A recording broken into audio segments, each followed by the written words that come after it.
Hello to our viewers around the world. It's noon on Thursday, July 13th here in Seoul. I'm Mark Broom. Our top story this lunchtime, the United States has formally notified South Korea that it wants to begin the negotiating process to revise their bilateral free trade agreement. Washington trade officials may have bowed to pressure from President Trump, who has called for either a revision or termination of the FTA, which he has described as a, quote, horrible deal. Joonhee starts us off. U.S. Trade Representative Robert Lighthizer sent a letter on Wednesday to Seoul's Trade Minister Joo Hyung-hwan asking to convene the Joint Committee of the South Korea-U.S. FTA.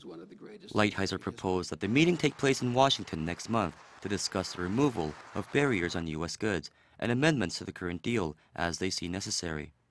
The U.S. official, while underscoring South Korea's status as an important U.S. ally and key trading partner, said there was a need to ensure fair and balanced trade, citing the significant trade imbalance. The notification from the U.S. Trade Office was a long-expected move, given that President Trump has vowed to either revise or scrap the deal. During a summit with President Moon 2 weeks ago, President Trump jumped the gun, claiming the two countries were already renegotiating the FTA, one he has described as a horrible and job-killing deal.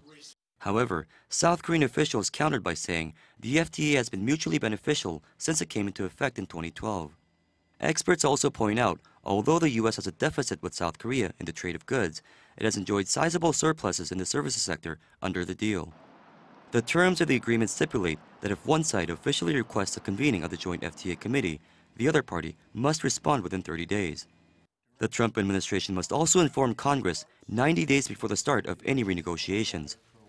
This time frame, however, does not apply to the proposed meeting of the Joint FTA Committee, as it will involve only preliminary discussions rather than actual negotiations to change the terms of the deal. Joonhee, Arirang News.